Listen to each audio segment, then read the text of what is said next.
গল্পতরু চ্যানেলে আপনাদের সাথে আছি আমি রাজ। পড়ছিলাম ক্যারেন আর্মস্ট্রং-এর 'Muhammad: a biography of the prophet'. পড়ছি এর ৭ম পর্ব।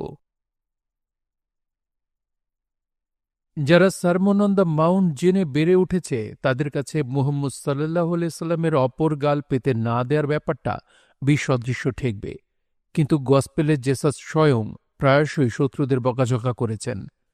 তিনি তার বাণী শুনতে অস্বীকারী বেথসাইদ ও কোরাজাইম শহরের ভয়ঙ্কর পরিণতির ভবিষ্যদ্বাণী করেছিলেন, এবং ম্যাথু লিখিত গসপেলে তিনি ফেরেসি এবং সেরুসিসদের বেশ কড়া ভাষায় ভৎসনা করেছেন। কোরআনেও এ পর্যায়ে কিছুটা নিরাপদ ভঙ্গির আবির্ভাব ঘটেছিল। ক্রমাগত ঈশ্বরের বাণী মেনে নিতে অস্বীকৃতি জানানোয় এখানে মক্কা নগরীর জন্য বিপর্যয়ের আভাস দিয়ে যাচ্ছিল। দুর্যোগের সময় ইহুদিদের ঐশী গ্রন্থ সম্পর্কে মুসলিমদের ধারণা বিস্তার লাভ করেছিল বলে মনে হয়। মুসলিমদের সান্ত্বনা দিতে অতীতের পয়গম্বরদের সম্পর্কে নতুন কাহিনী বর্ণনা শুরু করে, যাতে আবিষ্কারের উত্তেজনার ছাপ রয়েছে। এসব কাহিনী, মোজেসের কাহিনী কি তোমরা শুনেছ? বা তোমরা কি ফিরাউনের কাহিনী জানতে পেরেছ? ধরনের প্রশ্ন দিয়ে শুরু করা হয়েছে। অবরোধের সময় মোজেস ছিলেন সবচেয়ে জনপ্রিয় পয়গম্বর। কোরআন বারবার উল্লেখ করেছে যে মোজেস ফেরাউনকে ঈশ্বরের আদেশ মেনে নেয়ার জন্য সতর্ক করে দিয়েছিলেন, কিন্তু মিশরীয়রা শুনতে ব্যর্থ হয়েছে এবং সেজন্যে তারা শাস্তিও পেয়েছে। কিন্তু অন্যান্য পয়গম্বর যোসেফ, নোয়াহ, জোনাহ, জ্যাকব, জেসাসগণও মানুষকে সঠিক পথে চলার জন্য সাবধান করে দিয়েছিলেন। একটা ন্যায়বিচার ভিত্তিক দরদি সমাজ গঠন করতে বলেছেন, যদি আসন্ন মহাবিপর্যয় এড়াতে চায়। বাইবেলে উল্লেখ নেই এমন এমন পয়গম্বরদের কথাও কোরআনে উল্লেখ আছে। হুদ, শুয়াইব এবং সালিকে ঈশ্বর একই রকম বাণী দিয়ে আদ, সিদিয়ান এবং তাহমুদের প্রাচীন আরব জনগণের কাছে পাঠিয়েছিলেন। অবশ্য তখনও ঐশী গ্রন্থ সম্পর্কে মুহাম্মদ সাল্লাল্লাহু আলাইহি সাল্লামের ধারণা সীমিত। আরবদের সম্মানীয় পয়গম্বর সুলভ ব্যক্তিত্বদের নাম বাইবেলে উল্লিখিত পয়গম্বরদের নামের পাশে এমনভাবে উল্লেখ করা হয়েছে যেন তারা সমপর্যায়ের। প্রকৃতপক্ষে আমরা যেমন দেখেছি, কোরআন ন্যায়ভিত্তিক সকল ধর্মকেই ঈশ্বরের কাছ থেকে আগত মনে করে। ঐশী গ্রন্থধারী পয়গম্বরদের আগমনের ক্রম জানা ছিল না মুহাম্মদ সাল্লাল্লাহু আলাইহি সাল্লামের। তিনি বোধহয় উদাহরণ হিসেবে বলা যায় জেসাসের মাতা মরিয়ম এবং মোজেসের বোন মরিয়মকে একই নারী ধরে নিয়েছিলেন। পয়গম্বরদের কাহিনীতে আদি বাইবেলীয় সংস্করণের চেয়ে বরং মুহাম্মদ সাল্লাল্লাহু আলাইহি সাল্লাম এবং মুসলিমদের অবস্থারই প্রতিফলন ছিল বেশি। এভাবে নোয়ার কাহিনী আমাদের অত্যন্ত পরিষ্কারভাবে মক্কার শাসক গোষ্ঠীর সঙ্গে মুহাম্মদ সাল্লাল্লাহু আলাইহি সাল্লামের মতবিরোধ এবং তার পয়গম্বরত্বের ব্যাপারে তাদের উত্থাপিত আপত্তি সম্পর্কে ধারণা প্রদান করে। আমি তো নূকে তার সম্প্রদায়ের কাছে পাঠিয়েছিলাম। সে বলেছিল, হে আমার সম্প্রদায়, আল্লাহর উপাসনা করো, তিনি ছাড়া তোমাদের অন্য কোনো উপাস্য নেই। তবুও কি তোমরা সাবধান হবে না? তার সম্প্রদায়ের প্রধানগণ যারা অবিশ্বাস করেছিল, তারা লোকদের বলত, এ তো তোমাদের মতোই একজন মানুষ, তোমাদের ওপর নেতৃত্ব করতে চাচ্ছে। আল্লাহ ইচ্ছা করলে ফেরেশতাই পাঠাতেন। আমাদের পূর্বপুরুষদের কালে এমন ঘটেছে, আমরা তো তা শুনিনি। এ তো এক পাগল, সুতরাং এর ব্যাপারে কিছুকাল অপেক্ষা করো। কিন্তু আমরা যেমন দেখেছি, কোরআন এসব কাহিনীকে নিদর্শন হিসেবে দেখে। প্রকৃত ঐতিহাসিক বিবরণের অতীত মানুষের সঙ্গে ঈশ্বরের আচরণের বর্ণনা এবং আরবদের চেনা জানা কাহিনীর অভ্যন্তরে প্রবেশের চেষ্টা করে বাণীর মূল কথা বুঝিয়ে দিতে চায়। নোয়াহকে তার সম্প্রদায় প্রত্যাখ্যান করার পর আল্লাহ তাকে একটা আর্ক তৈরির নির্দেশ দিলেন এবং যারা সতর্ক উচ্চারণে কান দেয়নি তাদের সবাইকে পানিতে নিমজ্জিত করলেন। এ পর্যায়ে শেষ বিচারের দিন কোরআনের এক ভীতিকর বিষয়ে পরিণত হয়েছে। সত্য পৃথক হয়ে গিয়েছিল অসত্য থেকে এক বিশাল প্রতীকী দৃশ্যপটে। যে পরলোকের শাস্তিকে ভয় করে, নিশ্চয়ই তার জন্য এর মধ্যে ধ্বংসপ্রাপ্ত জনপদের নিদর্শন রয়েছে। কিন্তু কোরআন এটাও পরিষ্কার করে দিচ্ছে যে এই শাস্তি চাপিয়ে দেয়া নয়। যেসব নগরী এবং জাতি পয়গম্বরদের সতর্কবাণী শোনেনি, তারা নিজেরাই নিজেদের ধ্বংস ডেকে এনেছে। মক্কা নগরীও এবার বিপর্যয়ের সম্মুখীন হবে, কেননা কুরাইশরা প্রকৃত আইন অনুযায়ী দরদি সমাজ গঠনের জন্য তাদের জীবন সংশোধনে অস্বীকৃতি জানিয়েছে। কিন্তু এই সময়ে কোরআনের সকল বাণী প্রলয় আর ধ্বংসের কথায় পরিপূর্ণ ছিল না। ক্রমাগত এখানে মুসলিমদের ধৈর্য ধারণ এবং আত্মমর্যাদা ও সহিষ্ণুতার সঙ্গে চলমান দুঃখ কষ্ট সহ্য করার তাগিদ দেওয়া হয়েছে। শত্রুর বিরুদ্ধে ব্যক্তিগত প্রতিহিংসার সুযোগের সদ্ব্যবহার করা উচিত হবে না।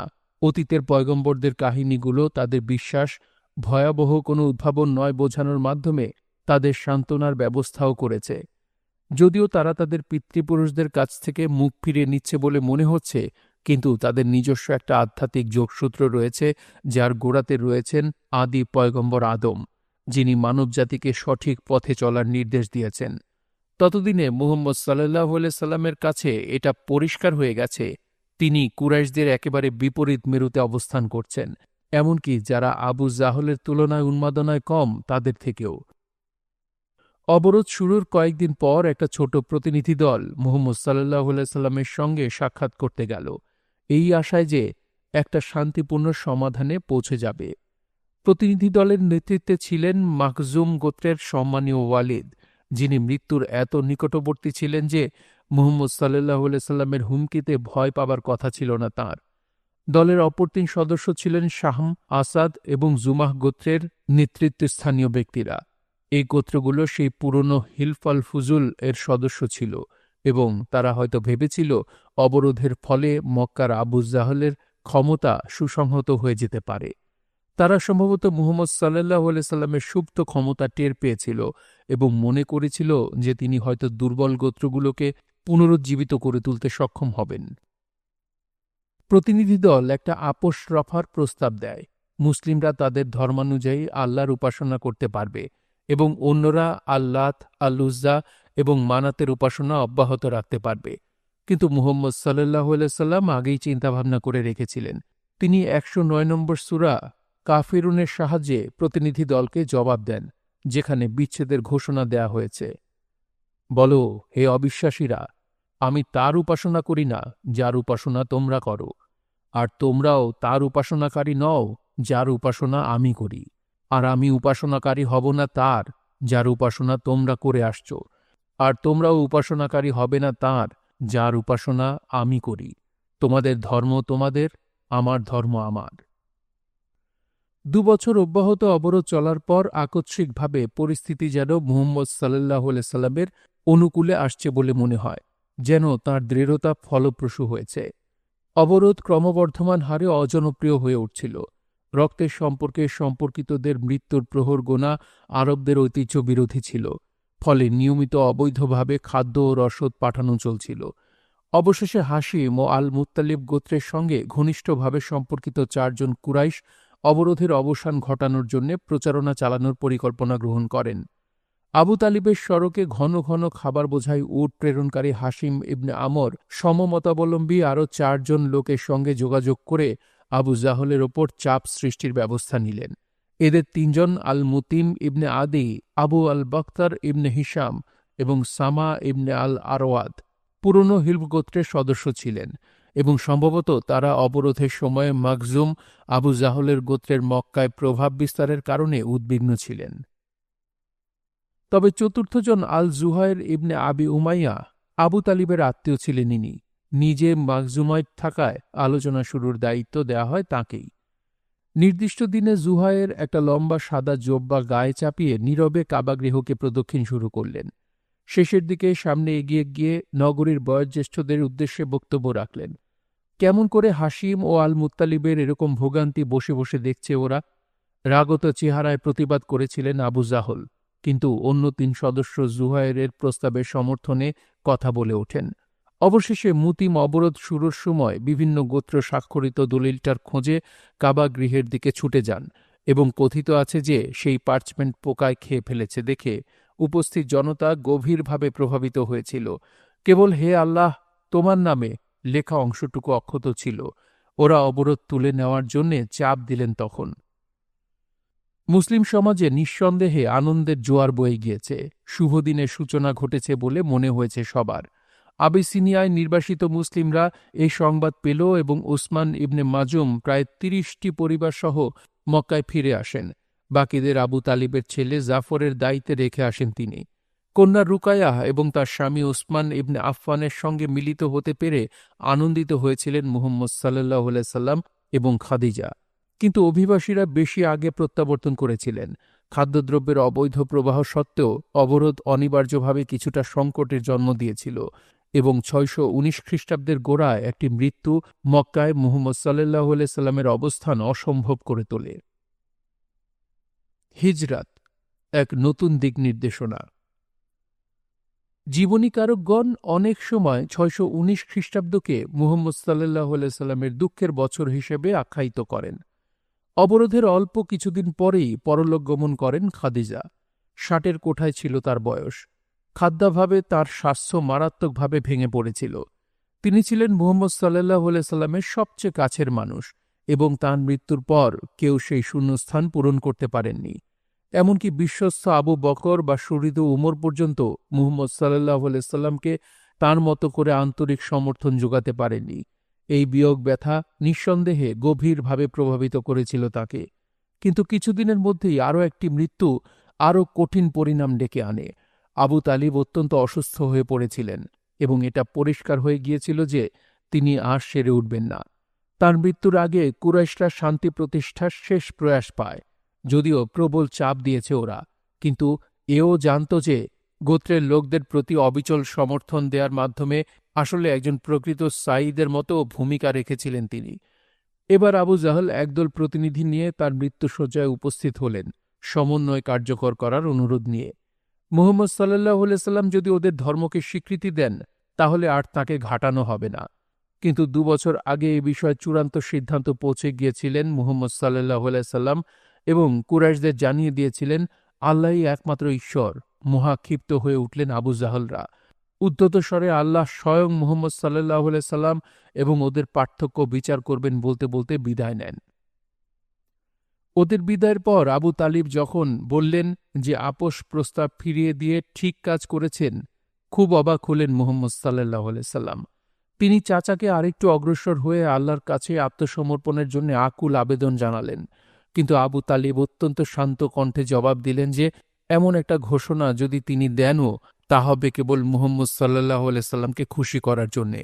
যেভাবে জীবনযাপন করেছেন সেভাবেই তিনি মরতে চান, পিতৃপুরুষদের ধর্ম মেনে। একেবারে শেষ মুহূর্তে অবশ্য আব্বাস লক্ষ্য করেছিলেন মৃত্যু পথযাত্রীর ঠোঁট জোড়া নড়ছে। তখন তিনি মুহাম্মদ সাল্লাল্লাহু আলাইহি সাল্লামকে বলেছেন আবু তালিব সম্ভবত শাহাদা আবৃত্তি করেছেন। কিন্তু মুহাম্মদ সাল্লাল্লাহু আলাইহি সাল্লাম মাথা নেড়ে বলেছেন তিনি জানেন আবু তালিব ইসলাম গ্রহণ করেননি। হাশিম গোত্রের নতুন প্রধান হয় আবু লাহাব, যা নিঃসন্দেহে মুহাম্মদ সাল্লাল্লাহু আলাইহি সাল্লামের পক্ষে প্রতিকূল ছিল। তবে গোড়াতে আবু লাহাব তাকে খানিকটা প্রতিরক্ষা দিয়েছিল। এমনটাই তার কাছে প্রত্যাশিত ছিল। যেহেতু সেই এখন গোত্র অধিপতি, তবে সেটা আবু তালিবের প্রতিরক্ষার মতো অত কার্যকর ছিল না, কেননা সবাই জানত এর পেছনে আক্রোশ ক্রিয়াশীল ছিল। ফলে তারা মুহাম্মদ সাল্লাল্লাহু আলাইহি সাল্লামের নতুন অসহায়ত্বের সুযোগ লুফে নেয়। পাড়া প্রতিবেশীরা একটা ভেড়ার জরায়ু নিয়ে অত্যন্ত বাজে রসিকতা শুরু করেছিল। মুহাম্মদ সাল্লাল্লাহু আলাইহি সাল্লাম যখন প্রার্থনারত থাকতেন তখন জঘন্য জিনিসটা দিয়ে তাকে আঘাত করত। একজন তো জিনিসটাকে পারিবারিক রান্নার হাঁড়িতে পর্যন্ত ছুঁড়ে দিয়েছে। একদিন নগরীতে হাঁটছিলেন মুহাম্মদ সাল্লাল্লাহু আলাইহি সাল্লাম। এক তরুণ কুরাইশ তার দেহে আবর্জনা ফেলে দিয়েছিল। এ অবস্থায় তিনি বাড়ি ফিরে গেলে তার মেয়ে কান্নায় ভেঙে পড়েন। কান্নারত অবস্থাতেই ধুয়ে দিয়েছেন তা। কেঁদো না আদরের মেয়ে আমার, তাকে সান্ত্বনা দিয়ে বলেছেন মুহাম্মদ সাল্লাল্লাহু আলাইহি সাল্লাম, কারণ আল্লাহই তোমার বাবাকে রক্ষা করবেন।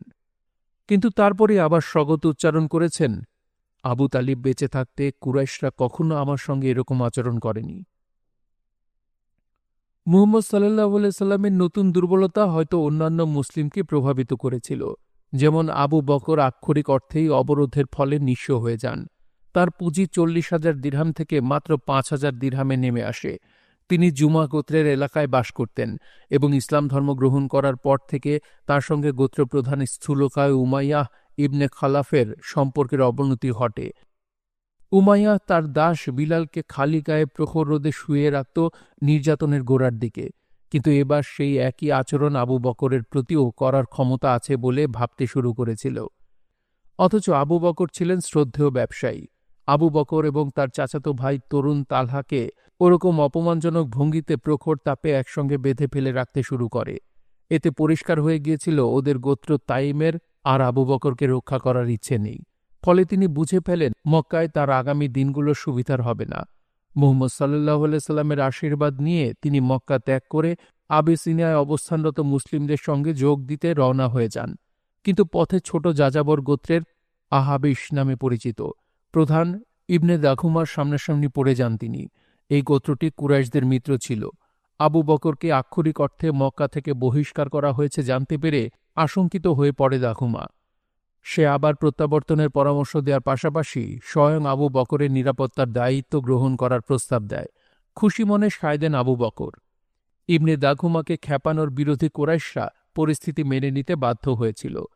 তবে তারা বেদুইন সর্দারের কাছে অনুরোধ জানিয়েছিল যে আবু বকর যেন প্রকাশ্যে প্রার্থনা বা কোরআন আবৃত্তি না করেন সেটা নিশ্চিত করার জন্যে। তিনি ক্যারিশম্যাটিক মানুষ, ব্যাখ্যা করেছে তারা, ফলে তরুণ প্রজন্মকে তাদের পিতৃপুরুষদের ধর্মত্যাগে প্রলুব্ধ করে ফেলতে পারবেন। এইসব শর্ত মানতে সম্মত হয় ইবনে দাখুমা। আবু বকর নিজ বাড়িতে একান্তে প্রার্থনা করবেন বলে প্রতিশ্রুতি দিয়েছিলেন। কিন্তু অন্যরা মাথা নত করতে অস্বীকার করেন। সাধু উসমান ইবনে মাজুম ছিলেন মাখজুম গোত্রের সদস্য। ওয়ালিদের শক্তিশালী ও কার্যকর নিরাপত্তা ভোগ করছিলেন তিনি। কিন্তু অন্যরা যখন দুর্ভোগের শিকার হচ্ছে তখন নিজে নিরাপদে থাকাটা সহ্য করতে পারছিলেন না। সুতরাং তিনি ওয়ালিদের কাছে গিয়ে বৃদ্ধকে স্পষ্ট অবাক করে দিয়ে তার নিরাপত্তা প্রত্যাখ্যান করে বসলেন। একে পাপের প্রায়শ্চিত্তের চমৎকার একটা সুযোগ মনে হয়েছিল। তবে মুসলিম ধর্মানুরাগের চেয়ে বরং অধিকতর খ্রিস্টীয় ব্যাপার ছিল এটা।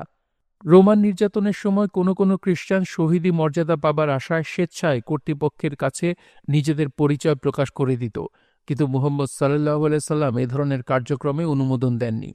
আরব ঐতিহ্যেরও পরিপন্থী ছিল এটা। অতিরিক্ত ঝুঁকি এবং দুর্ভোগ ছাড়াই আরব বিশ্বে জীবনধারণ খুবই কষ্টসাধ্য ছিল। অল্প কিছুদিন পরে সেকালের শ্রেষ্ঠ আরবি কবি লাবিদ ইবনে রাবিয়ার উদ্যোগে আয়োজিত এক কবিতা পাঠের আসরে যোগ দিতে যান উসমান। লাবিদ মক্কানগরী সফরে আসায় অত্যন্ত খুশি হয়েছিল কুরাইশরা, কিন্তু উসমান তাকে প্রশ্নবাণে জর্জরিত করে তুলতে শুরু করলে তারা হতবিহ্বল হয়ে যায়। লাবিদ যখন আবৃত্তি করলেন, আল্লাহ ছাড়া আর সবই অর্থহীন, উসমান চেঁচিয়ে বলে উঠলেন, ঠিক। কিন্তু লাবিদ যখন খেই ধরলেন এবং সুন্দর সবকিছুই অনিবার্যভাবে শেষ হয়ে যাবে, উসমান চিৎকার করে উঠলেন, মিথ্যা কথা, বেহেশতের আনন্দ কখনো শেষ হবার নয়। সম্মানিত অতিথির প্রতি এ আচরণ সহ্যের অতীত ছিল। গভীর অসম্মান বোধ করলেন লাবিদ। হে কুরাইশগণ, বললেন তিনি, তোমাদের বন্ধুকে আগে কখনো এভাবে ক্ষেপে উঠতে দেখা যায়নি। কবে থেকে তোমাদের মাঝে এরকম ঘটতে শুরু করেছে? ওর কথায় কান দেবেন না, দর্শকদের মাঝে কেউ একজন জোর গলায় বলে উঠেছিল তখন। ওই লোক মুহাম্মদের একজন অসভ্য সঙ্গী, ওরা আমাদের ধর্ম ত্যাগ করেছে। কিন্তু ওসমান তখন এতই আক্রমণাত্মক হয়ে উঠেছিলেন যে সেই একই লোক উঠে তাকে চোখের ওপর একটা ঘুষি মেরে বসেছিল। প্রবীণ সজ্জন ওয়ালিদ এমন একটা দৃশ্য দেখে নিঃসন্দেহে হতাশ হয়েছিলেন। তিনি ডেকে বলেছিলেন, আমার ভাদসপুত্র, আমার হেফাজতে যদি থাকতে তাহলে আজ তোমার চোখে আঘাতটা লাগত না। কিন্তু ওসমান আগ্রাসী চেহারায় অপর গাল পেতে দিয়ে অন্য চোখে আঘাত হানার জন্যে চ্যালেঞ্জ করলেন। এই অপ্রীতিকর ঘটনা থেকে নিজেকে আলাদা করে নিয়েছিলেন মুহাম্মদ সাল্লাল্লাহু আলাইহি সাল্লাম। এ ধরনের অসৌজন্যতা তার অনুমোদন পাওয়ার কথা নয়, এবং নিশ্চয়ই উপলব্ধি করেছিলেন যে আর যা হোক এ ধরনের উস্কানি প্রদানের প্রয়োজন তার নেই।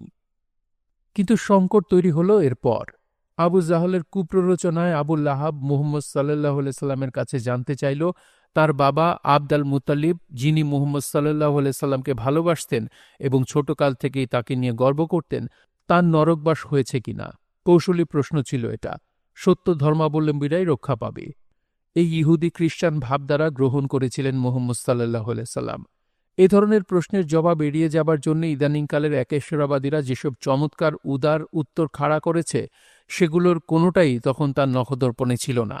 যদি তিনি বলতেন যে প্রাচীন পৌত্তলিক ধর্ম আবদ আল মুত্তালিবের মতো ব্যক্তিদের উদ্ধার করতে পারবে, কুরাইশরা স্বভাবতই জবাব দিত, তাহলে এ ধর্মের বিনাশ ঘটানোর কোনো প্রয়োজন নেই।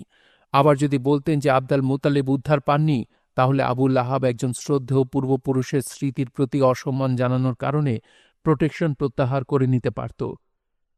একটা নতুন আশ্রয়ের সন্ধান করতে বাধ্য হয়েছিলেন মুহাম্মদ সাল্লাল্লাহু আলাইহি সাল্লাম, এবং আল্লাতের নগরী তায়েফের সেই সন্ধান তার মারিয়া অবস্থার প্রকাশ করে।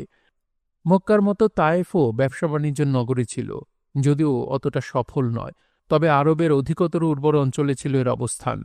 মুহাম্মদ সাল্লাল্লাহু আলাইহি সাল্লাম যখন পাহাড়ের গায়ে দেয়াল ঘেরা নগরীর দিকে যাচ্ছিলেন, তখন হয়তো মনোলোভা বাগান, আঙুর ক্ষেত আর ভুট্টা ক্ষেতের মাঝখান দিয়ে হাঁটতে হয়েছে তাকে। আদ শামস এবং হাসিম তাঁর আপন গোত্রের বেশ কিছু সদস্যের তায়েফে গ্রীষ্মকালীন অবকাশ ভিলা ছিল। ফলে মুহাম্মদ সাল্লাল্লাহু আলাইহি সাল্লামের হয়তো সেখানে যোগাযোগ করার মতো লোক ছিল, কিন্তু ঝুঁকিপূর্ণ ছিল গোটা ব্যাপারটা। কেননা প্রাচীন উপাসনা গৃহের হেফাজতকারী সাকিফরা আল্লাতের ধর্মকে অস্বীকার করায় মুহাম্মদ সাল্লাল্লাহু আলাইহি সাল্লামের ওপর অসন্তুষ্ট ছিল বোধহয়।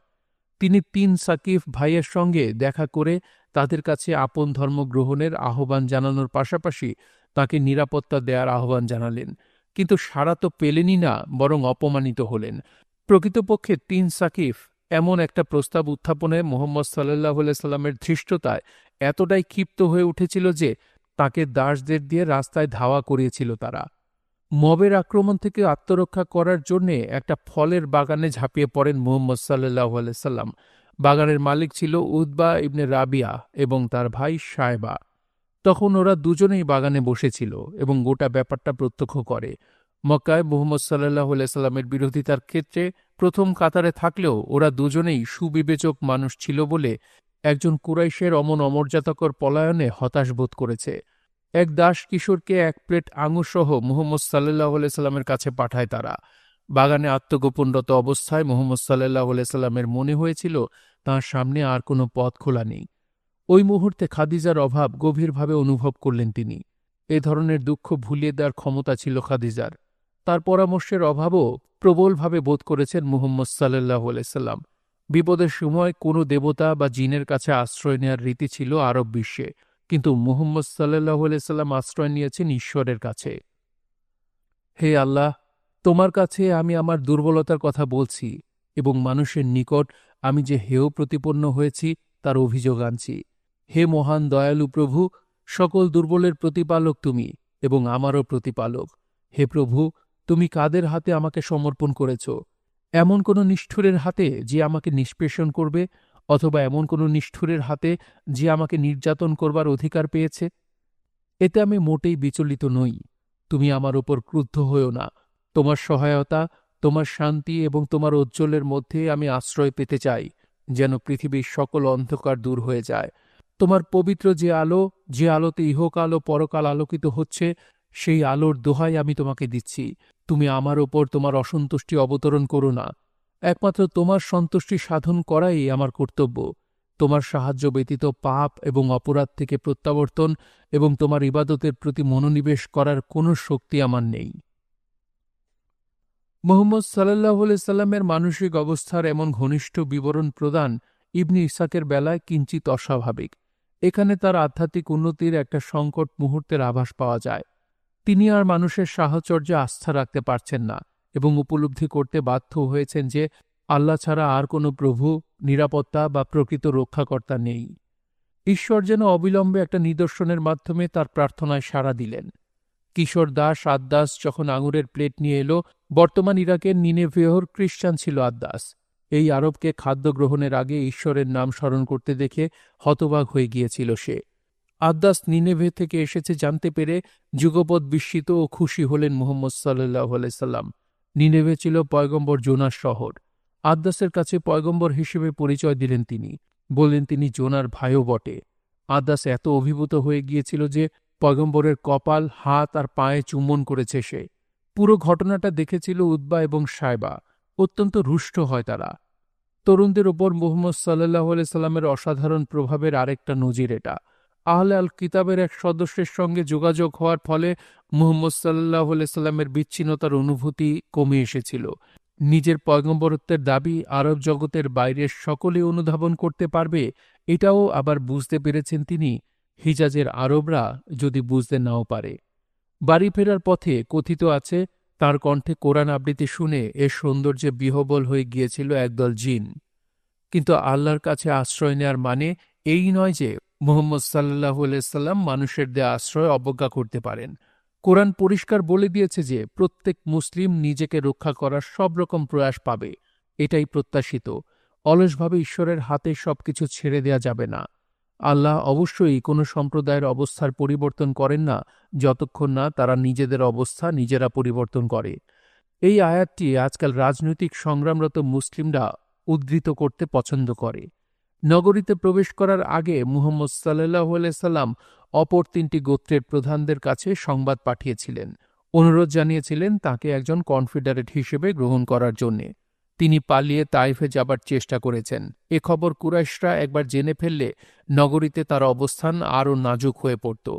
যে 3 প্রধানের সঙ্গে তিনি যোগাযোগ করেছিলেন তাদের মধ্যে 2 জন জুহরা গোত্রের আখনাস ইবনে শারিক এবং আমির গোত্রের সুহাইল ইবনে আমির গোত্রীয় নীতিমালার কারণে প্রত্যাখ্যান করেছিলেন, কিন্তু 3য় জন নফল গোত্রের মুতিম, যিনি অবরোধ প্রত্যাহারের পক্ষে প্রচারণা চালিয়েছিলেন, মুহাম্মদ সাল্লাল্লাহু আলাইহি সাল্লামকে নিরাপত্তা দান করেন এবং তিনি নগরীতে প্রবেশ করতে সক্ষম হন। এটা অবশ্য দীর্ঘস্থায়ী কোনো সমাধান ছিল না এবং এই সময়ে বাৎসরিক হজ অনুষ্ঠান আগত বেদুইনদের মাঝে ধর্মপ্রচার শুরু করেন মুহাম্মদ সাল্লাল্লাহু আলাইহি সাল্লাম।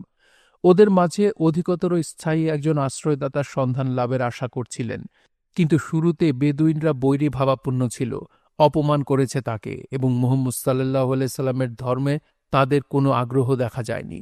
সময়টা ছিল খুবই হতাশাব্যঞ্জক, কিন্তু যেহেতু মুহাম্মদ সাল্লাল্লাহু আলাইহি সাল্লাম তার আদি ধারণা থেকে অনেকখানি সরে আসতে বাধ্য হয়েছিলেন এবং নিজস্ব স্বাভাবিক ক্ষমতার শেষ পর্যায়ে পৌঁছে গিয়েছিলেন, সম্ভবত সেই কারণেই 620 খ্রিস্টাব্দে তিনি তার জীবনের সর্বশ্রেষ্ঠ আধ্যাত্মিক অভিজ্ঞতা লাভ করেন। আলী এবং জাফরের বোন মুহাম্মদ সাল্লাল্লাহু আলাইহি সাল্লামের চাচাতো বোন উম্মু হানির বাড়িতে বেড়াতে গিয়েছিলেন তিনি। কাবা গৃহের কাছে ছিল তার বাড়ি। মাঝরাতে ঘুম থেকে উঠে কোরআন আবৃত্তি করবেন বলে সেখানে চলে গেলেন তিনি। পরে উপাসনা গৃহের উত্তর পশ্চিমে একটা ঘেরাও দেয়া জায়গা হিজরে ঘুমানোর সিদ্ধান্ত নিলেন। তারপর তার মনে হল জিব্রাইল তাকে ডেকে তুলেছেন। বুরাক নামের এক স্বর্গীয় বাহনে চড়িয়ে অলৌকিকভাবে রাতের অন্ধকারে জেরুজালেমে নিয়ে গেলেন। কোরআনে যাকে বলা হচ্ছে আল মসজিদুল আকসা, দূরের মসজিদ। ওই রাত্রি যাত্রার পর ইসরা, মুহাম্মদ সাল্লাল্লাহু আলাইহি সাল্লাম এবং জিব্রাইল টেম্পল মাউন্টে অবতরণ করেন। আব্রাহাম, মোজেস, জেসাস সহ অন্য পয়গম্বরগণ স্বাগত জানান তাঁদের। একসঙ্গে প্রার্থনা করেন তারা এবং মুহাম্মদ সাল্লাল্লাহু আলাইহি সাল্লামের কাছে পানি, দুধ ও মদ ভর্তি 3টি পাত্র নিয়ে আসা হয়। দুধ ভর্তি পাত্র বেছে নেন মুহাম্মদ সাল্লাল্লাহু আলাইহি সাল্লাম। মুহাম্মদ সাল্লাল্লাহু আলাইহি সাল্লামের কঠোর সাধনা আর চরম ভাববাদিতার মাঝামাঝি একটা পথ গ্রহণ করার ইসলামিক প্রয়াসের প্রতীক ছিল এটা। এরপর একটা মিরাজ আনা হয় এবং মুহাম্মদ সাল্লাল্লাহু আলাইহি সাল্লাম ও জিব্রাইল 7 আকাশের প্রথমটিতে আরোহণ করেন এবং তারপর ঈশ্বরের আসনের দিকে ঊর্ধ্বারোহণ শুরু করেন। এক এক স্তরে এক একজন মহান পয়গম্বরের দেখা পান তিনি। প্রথম আকাশের দায়িত্বে ছিলেন আদম। এখানে নরকের একটা দৃশ্য দেখানো হয় মুহাম্মদ সাল্লাল্লাহু আলাইহি সাল্লামকে। দ্বিতীয় আকাশে ছিলেন জেসাস এবং ব্যাপটিস্ট জন। তৃতীয়টিতে জোসেফ। 4 নম্বরে ইঙ্ক, আরন আর মোজেস পঞ্চম ও ষষ্ঠে, এবং সবশেষে সপ্তম আকাশে ছিলেন আব্রাহাম। স্বর্গীয় স্তরের দোরগোড়া সেটা। এই পরম অবলোকনের ঘটনাটিকে ইবনে ইসহাক শ্রদ্ধার সঙ্গে অস্পষ্ট রেখেছেন, তবে এই অভিজ্ঞতার পেছনে প্রকৃত কারণ বর্ণনাকারী একটি বিবরণ উদ্ধৃত করেছেন তিনি।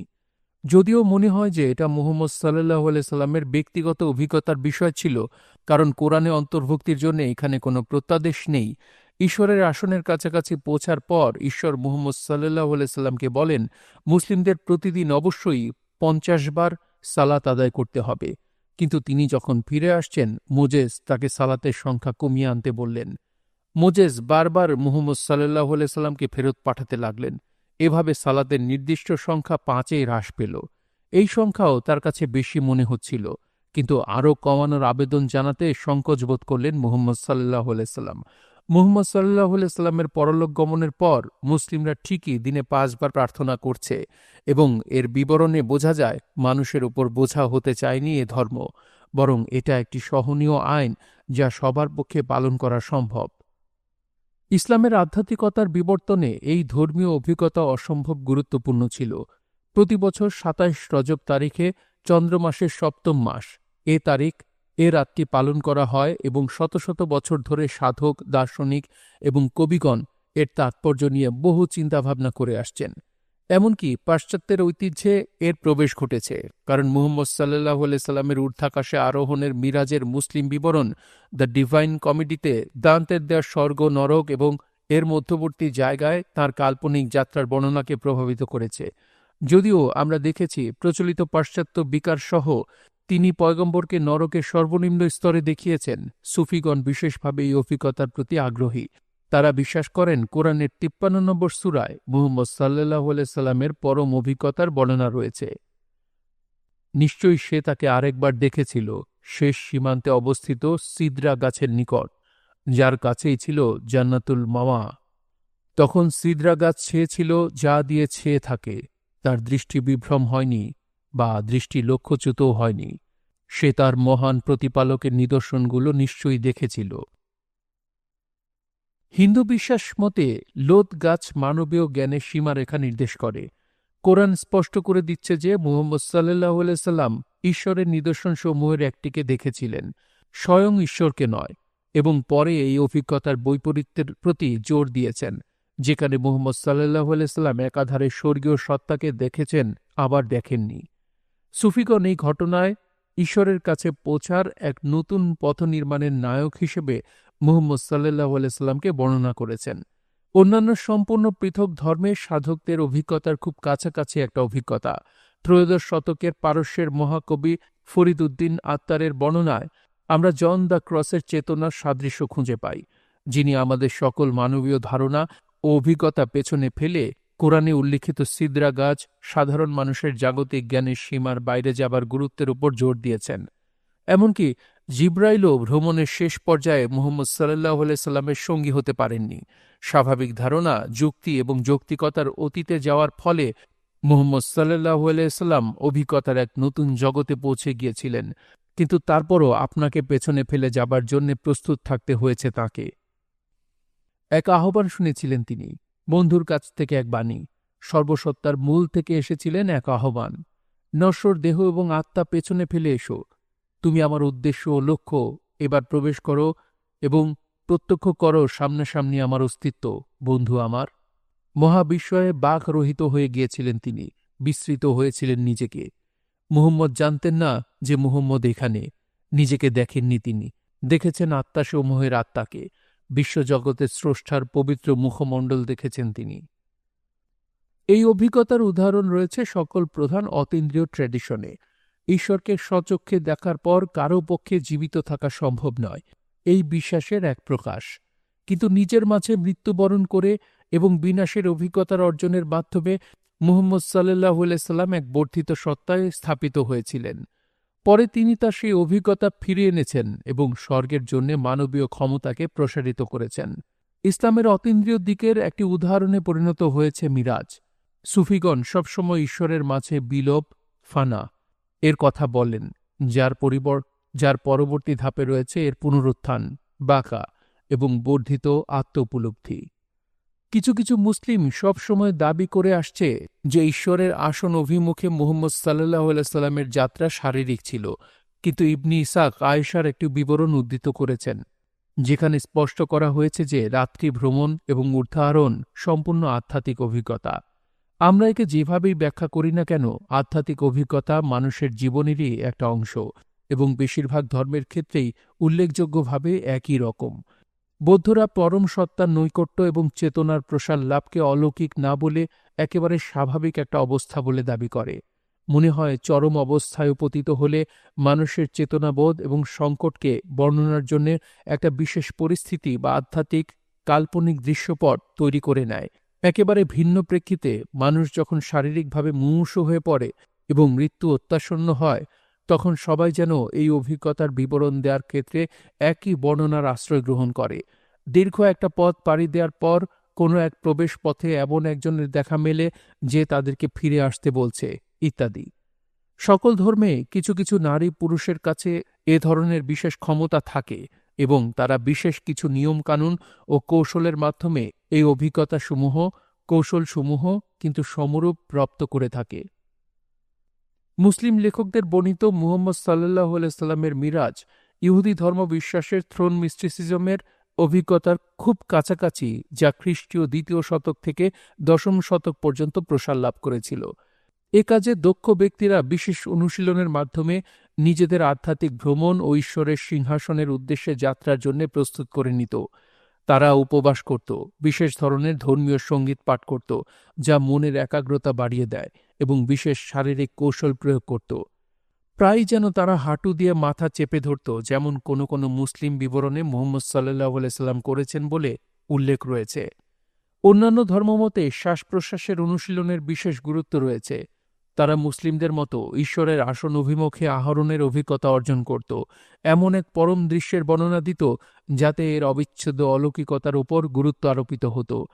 এই ধর্মবিশ্বাসের সাধুগণও তাদের প্রতিষ্ঠাতাদের মহামানব হিসাবে বিবেচনা করে, যারা ঈশ্বরের কাছে পৌঁছার নতুন পথ আবিষ্কার করতে গিয়ে ব্যক্তিগতভাবে বিপদের ঝুঁকি বহন করেছেন। ইসরা এবং মিরাজের কিছু কিছু বিষয় মানুষের এক ধরনের জীবনধারা থেকে ভিন্ন জীবনধারায় কষ্টকর পরিবর্তনের অলৌকিক অভিজ্ঞতার বেশ কাছাকাছি। এটা উদাহরণ হিসেবে বলা যায় ২০৩ সালে সেভেরাসের নির্যাতনের সময় কার্থেজে মৃত্যুবরণকারী খ্রিস্টান শহীদ তরুণী ম্যাট্রন পারপেচুয়ার অভিজ্ঞতার সঙ্গে অদ্ভুতভাবে মিলে যায়। তার মৃত্যুর অব্যাহতির পর জনৈক রিডাক্টর কর্তৃক সম্পাদিত দ্য অ্যাক্টস অফ পারপেচুয়া অ্যান্ড ফেলিসিটাসকে অধিকাংশ পণ্ডিতগণ সত্যি বলে বিশ্বাস করেন। তাঁরা আমাদের বলেছেন, পারপেচুয়া যখন কারাগারে বিচারের অপেক্ষা করছেন, তখন তার সঙ্গীরা তাকে অনুরোধ জানান ঈশ্বরের কাছে কোনো আদেশ প্রার্থনা করার, যাতে তারা সত্যিই মৃত্যুবরণ করবেন কিনা বোঝা যায়। পারপেচুয়াকে অনুরোধ জানানোর কারণ তার বিশেষ আধ্যাত্মিক প্রতিভার সুনাম সুবিদিত ছিল। তিনি পরদিন একটা জবাব জানানোর আশ্বাস দিয়েছিলেন। সম্ভবত তিনি অবচেতন মনের একাগ্রতা বাড়িয়ে ফেলেছিলেন, অনেকটা আজকাল যেমন অ্যানালিসানরা তাদের থেরাপিস্টদের জন্য ভবিষ্যৎসূচক স্বপ্নের যোগান দেন। নিঃসঙ্গ সেরাতে পারপেচুয়ার স্বপ্নে দেখলেন একটা মই আকাশের দিকে উঠে গেছে, মুহাম্মদ সাল্লাল্লাহু আলাইহি সাল্লামের মিরাজের মতো। উদাহরণ ছিল খুবই বিপজ্জনক। একবার তার মনে হয়েছে বুঝি ওপরে উঠতে পারবেন না, কিন্তু সঙ্গীদের অনুপ্রেরণায় প্রাণান্ত প্রয়াস চালালেন তিনি, এবং নিজেকে এক অপরূপ বিশাল বাগানে আবিষ্কার করলেন। এক রাখাল সেখানে ভেড়ার দুধ দোহাচ্ছিল, তাকে খানিকটা দই দিয়েছিল সে। ঘুম ভাঙার পর পারপেচুয়া দেখলেন তখনও তিনি দুর্বোধ্য মিষ্টি কিছু চাবাচ্ছেন। তখন তার কাছে পরিষ্কার হয়ে যায় যে তিনি নির্ঘাত মারা যাবেন। কারাগারে আটক তার সঙ্গীদের উদ্দেশ্যে তিনি তখন বললেন, এ জগতে আর তার আশা নেই। আরও কয়েকবার স্বপ্ন দেখেছেন তিনি, যা সঙ্গীদের জানিয়েছেন, যা থেকে বোঝা যায় তিনি অবচেতন মনে আসন্ন মৃত্যুর জন্য প্রস্তুত হচ্ছিলেন এবং নিজেকে কেবল অনন্ত জীবন নয়, বরং শহীদ হওয়ার জন্য তৈরি করে নিচ্ছিলেন, যাকে খ্রিস্ট ধর্মে চরম ধর্মীয় অভিজ্ঞতা বলে বিবেচনা করা হয়ে থাকে। মুহাম্মদ সাল্লাল্লাহু আলাইহি সাল্লাম মৃত্যুবরণ করবেন না, বরং একটা নতুন পর্যায়ে মিশন শুরু করবেন, যার জন্যে অতীতের সঙ্গে সম্পর্ক ছেদ প্রয়োজন, যা আবার এক ধরনের মৃত্যুও বটে। অলৌকিক দৃশ্য অবশ্য সান্ত্বনাদায়ক ছিল। তিনি পারপেচুয়ার মতো সাধু রাখালের কাছ থেকে দুধ গ্রহণ করেননি, নিয়েছেন অতীতের মহান পয়গম্বরের হাত থেকে, যা থেকে অতীতের প্রত্যাদেশসমূহের সঙ্গে তার ধারাবাহিকতার অনুভূতি প্রকাশ পায়। খোদ মিরাজের সঙ্গে কোনো সামানের প্রাথমিক অভিজ্ঞতা মিলে যায়। আমেরিকার প্রয়াত পণ্ডিত জোসেফ ক্যাম্পবেলের মতে, যা এখনও সাইবেরিয়া থেকে শুরু করে গোটা আমেরিকা হয়ে টিয়েরা ডেল ফুয়েগো পর্যন্ত ঘটতে দেখা যায়। তিনি ব্যাখ্যা করে বলেছেন যে তরুণ বয়সে সামানের এক অভূতপূর্ব মনস্তাত্ত্বিক অভিজ্ঞতা হয়, যা তাকে পুরোপুরি অন্তর্মুখী করে দেয়। এটা অনেকটা স্ক্রিজোফ্রেনিক ক্র্যাপ আপ। গোটা অবচেতন মন উন্মুক্ত হয়ে যায় এবং সামান তাতে নিমজ্জিত হন। যেমন উদাহরণ হিসেবে বলা যায়, বুশম্যানরা এক দীর্ঘস্থায়ী নাচের ভেতর দিয়ে এই অভিজ্ঞতার প্রকাশ ঘটায়। ঘোরে পড়ার পর লুটিয়ে পড়ার সময় আপন অভিজ্ঞতার বিবরণ দিয়েছে জনৈক সামান। যখন বেরিয়ে এলাম, দেখলাম আগে থেকেই উপরে উঠছি সুতো বেয়ে। সুতোটা চলে গেছে সোজা দক্ষিণে। আমি একটা সুতো বেয়ে উঠে তারপর ওটা ছেড়ে দিলাম, তারপর আরেকটা সুতো বেয়ে উঠলাম, তারপর ওটা ছেড়ে দিয়ে আরেকটা বেয়ে উঠলাম, এবং যখন ঈশ্বরের ভুবনে গিয়ে উপস্থিত হলে তুমি একেবারে ক্ষুদ্রাতে ক্ষুদ্র হয়ে গেলে, ক্ষুদ্রতে পরিণত হয়েছ তুমি। ক্ষুদ্র অবস্থায় ঈশ্বরের এলাকায় আসতে হয় তোমাকে, ওখানে যা করার তাই করতে হয় তোমাকে, তারপর সবাই যেখানে আছে সেখানে ফিরে আসতে হয় এবং সবশেষে আবার দেহে প্রবেশ করতে হয়। এক ধরনের ব্যক্তিগত বিলোপের ভেতর দিয়ে অন্যদের অগম্য এক জগতে প্রবেশ করেছেন তিনি, এবং ক্ষমতার সিংহাসন থেকে কিংবদন্তি কল্পনার রাজ্য থেকে সংবাদ বয়ে এনেছেন। আমরা যেমন জানি, রাত্রির যাত্রা থেকে দেখা যায় যে মুহাম্মদ সাল্লাল্লাহু আলাইহি সাল্লাম সবে বুঝতে শুরু করেছিলেন যে তিনি সম্ভবত কুরাইশদের সতর্ককারীর চেয়ে বেশি কিছু। কিন্তু তখনও তিনি একজন মানুষের আশ্রয়ের সন্ধানে ছিলেন। হজের সময় তিনি নিয়মিতভাবে তীর্থযাত্রীদের মিনায় বাধ্যতামূলকভাবে ৩ দিন অবস্থানকালে তাদের সঙ্গে দেখা সাক্ষাৎ করতেন, এক তাঁবু থেকে অন্য তাঁবুতে ঘুরে বেড়াতেন। এভাবেই ৬২০ খ্রিস্টাব্দে হজের সময় ইয়াথরিব থেকে আগত ৬ জন হজযাত্রীর একটা দলের সঙ্গে তার পরিচয় ঘটে। এ দলটি মক্কার খুব কাছাকাছি আকাবা উপত্যকায় তাঁবু ফেলেছিল। মুহাম্মদ সাল্লাল্লাহু আলাইহি সাল্লাম তাদের সঙ্গে বসে নিজের মিশনের বিষয় তুললেন, কোরআন আবৃত্তি করলেন। কিন্তু এবার প্রত্যাখ্যান বা বৈরিতার মুখোমুখি হবার বদলে দেখলেন আরবরা মনোযোগ দিয়ে শুনছে এবং তারা কিছুটা উত্তেজিত। তার বক্তব্য শেষ হওয়ার পর তীর্থযাত্রীরা পরস্পরের সঙ্গে দৃষ্টি বিনিময় করল এবং বলল যে ইনি নিশ্চয়ই সেই পয়গম্বর ইয়াথরিবের ইহুদিরা সব সময় যার কথা বলে থাকে। বছরের পর বছর তারা তাদের পৌত্তলিক পড়শিকে উপহাস করেছে আর বলেছে একজন পয়গম্বরের আবির্ভাবের কথা যিনি তাদের ধ্বংস করবেন, ঠিক যেভাবে আদ ও ইরাম নামের আরব গোত্র দুটো ধ্বংস হয়ে গিয়েছিল।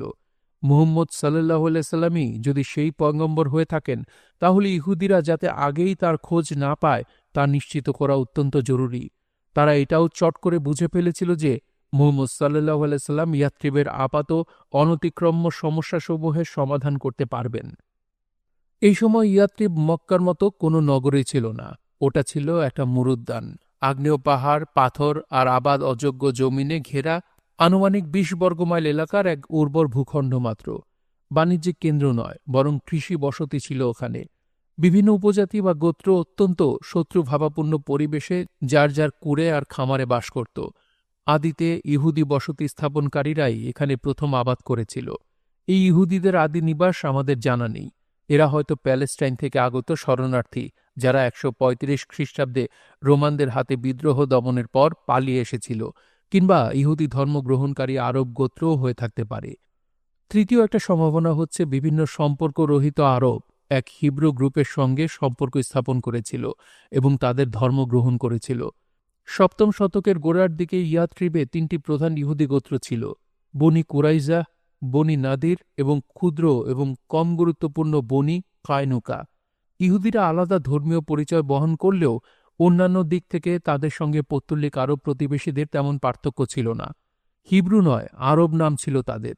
গোত্রীয় ব্যবস্থার রীতিনীতি রেওয়াজ অনুসরণ করত এবং আরব গোত্রগুলোর মতোই লাগাতার পরস্পরের বিরুদ্ধে শত্রুতায় লিপ্ত হতো। ৬ষ্ঠ শতকে দক্ষিণ আরব থেকে এসেছিল বনি কাইলাহ। ইহুদিদের পাশাপাশি মরুদ্যানে বসতি করেছিল তারা।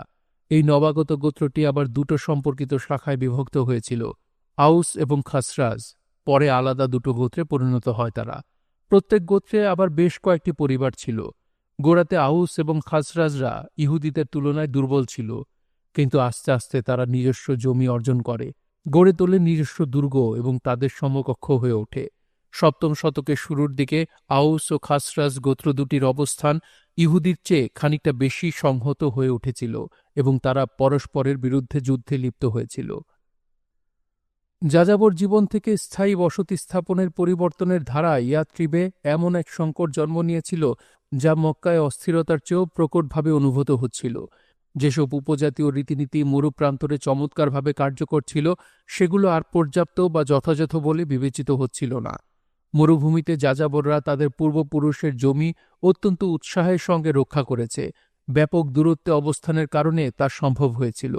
কিন্তু একটা ক্ষুদ্র মরুদ্যানে আটকা পড়ে যাওয়ায় প্রত্যেক গোত্র তাদের সামান্য কয়েক একর জমি পাহারা দিয়ে রাখতে শুরু করেছিল। ফলে এই ব্যবস্থা ভেঙে পড়ে। একটা গ্রুপ সে সময়ের রেওয়াজ মেনে শত্রু এলাকায় হামলা চালাত এবং এর বদলা নেওয়া অনিবার্য হয়ে পড়ত। আস্তে আস্তে ইয়াথরিবের বিভিন্ন গোত্র সহিংসতার এক ঘেরাটোপে বন্দী হয়ে পড়ে। লাগাতার যুদ্ধবিগ্রহে জমির বিনাশ ঘটছিল, নষ্ট হচ্ছিল ক্ষেতের ফসল এবং ইয়াথরিবের সম্পদ ও ক্ষমতার উৎসকে ধ্বংস করে দিচ্ছিল।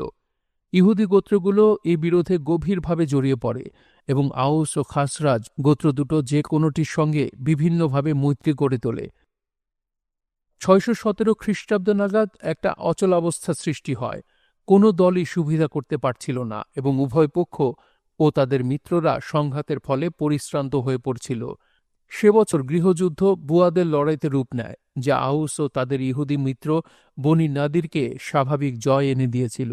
কিন্তু তারা এই বিজয়কে সংহত করে কার্যকর করার যোগ্য ছিল না। প্রত্যেকে বুঝতে শুরু করেছিল রাজতন্ত্রের প্রতি তীব্র বিরাগ সত্ত্বেও সর্বময় ক্ষমতার অধিকারী কেউই ইয়াথরিবের জন্য শেষ আশ্রয়স্থল। খাসরাজ গোত্রের অন্যতম এক সর্দার আবদুল্লাহ ইবনি উব্বাই বুয়াদের লড়াইতে যোগ দিতে অস্বীকার করেছিলেন। এর অর্থহীনতা বুঝতে পেরেছিলেন তিনি। এক ধরনের নিরপেক্ষ ভাবমূর্তি অর্জন করেছিলেন তিনি, এবং সবাই তাঁকেই সম্ভাব্য সর্বময় ক্ষমতাধর রাজা হিসেবে ভাবতে শুরু করেছিল। কিন্তু অনেকেই এরকম একটা সমাধানের ব্যাপারে সন্দিহান ছিল। প্রত্যাশিতভাবেই আউস গোত্র খাসরাজের কোনো সদস্যের হাতে সর্বময় ক্ষমতা তুলে দিতে অনিচ্ছুক ছিল। আবার খাসরাজের অপেক্ষাকৃত দুর্বল পরিবারগুলো ইবনে উব্বায়ের ক্ষমতারোহণের ব্যাপারে সমানভাবে অনীহা ছিল। ৬২০ খ্রিস্টাব্দের হজের সময় ইয়াথরিব থেকে আগত ৬ তীর্থযাত্রীর কাছে মুহাম্মদ সাল্লাল্লাহু আলাইহি সাল্লাম যখন উপস্থিত হলেন, অচিরেই তারা বুঝতে পারল যে আল্লাহর পয়গম্বর হিসেবে তিনি উব্বায়ের চেয়েও অনেক বেশি নিরপেক্ষ নেতা হতে পারবেন। তাঁর একেশ্বরাবাদী বক্তব্যে বিস্মিত হননি তারা। ইহুদিদের সঙ্গে দীর্ঘদিন পাশাপাশি বসবাস করার ফলে মাত্র একজন ঈশ্বরের ধারণার সঙ্গে পরিচিত ছিল তারা, এবং প্রাচীন দেবীদের জিন ও ফেরেশতার পর্যায়ে নামিয়ে আনতে একেবারেই প্রস্তুত ছিল। নিজস্ব কোনো ঐশী গ্রন্থ না থাকায় দীর্ঘদিন নিজেদের ইহুদিদের তুলনায় হীন ভেবে এসেছে তারা। ভেবেছে তারা অজ্ঞ জাতি ছিল। আরবদের পয়গম্বর হিসেবে মুহাম্মদ সাল্লাল্লাহু আলাইহি সাল্লামের দাবি শুনে রোমাঞ্চিত হয়েছে তারা, যিনি তাদের জন্য কোরআন নিয়ে এসেছেন। ইয়াথরিবের জন্য বিরাট আশায় বুক বেঁধে দ্রুত ঈশ্বরের কাছে আত্মসমর্পণ করল তীর্থযাত্রীরা। আমরা আমাদের জাতিকে ছেড়ে এসেছি, কেননা আর কোনো গোত্র ওদের মতো ঘৃণা আর হিংসার কারণে বিভক্ত হয়ে নেই। হয়তো ঈশ্বর আপনার মাধ্যমে তাদের আবার ঐক্যবদ্ধ করবেন। চলুন ওদের কাছে ফিরে যাই এবং ওদের আপনার ধর্মে আহ্বান জানাই। যদি ঈশ্বর ওদের এর মাঝে একত্রিত করে দেন, তাহলে আপনিই হয়ে উঠবেন সবচেয়ে শক্তিমান পুরুষ। বছর খানেকের মধ্যেই আবার মুহাম্মদ সাল্লাল্লাহু আলাইহি সাল্লামের কাছে ফিরে আসার প্রতিশ্রুতি দেয় তারা। সসঙ্গী মরুদ্যানে যেতে হলে সেখানে ব্যাপক সমর্থন আদায় ছিল মুহাম্মদ সাল্লাল্লাহু আলাইহি সাল্লামের জন্য খুব জরুরি। ইহুদিদের দিক থেকে কোনো বিপদ আশা করেননি তিনি, কেননা তার বরাবরের বিশ্বাস ছিল তিনি যে বাণী প্রচার করছেন তা ইহুদিদের বিশ্বাসের সমরূপ। কিন্তু তীর্থযাত্রীরা ছিল খাসরাজের অপেক্ষাকৃত ক্ষুদ্র গোত্রের সদস্য। মুহাম্মদ সাল্লাল্লাহু আলাইহি সাল্লাম যদি ইয়াথরিবে ঐক্য প্রতিষ্ঠা করতে যান, তাহলে আউস গোত্রের কিছু সদস্যকেও তাঁর ধর্মের দীক্ষা দিতে হবে। শুনছিলেন ক্যারেন আর্মস্ট্রং-এর Muhammad a biography of the prophet, পড়ছিলাম এর ৭ম পর্ব। বইটি শুনতে আপনাদের কাছে কেমন লাগছে অবশ্যই কমেন্ট করে আমাদেরকে জানাতে পারেন। ভালো লাগলে একটি লাইক করবেন, চাইলে শেয়ার করতে পারেন। সবাই ভালো থাকবেন, সুস্থ থাকবেন এবং গল্পতরুর সঙ্গেই থাকবেন। ধন্যবাদ।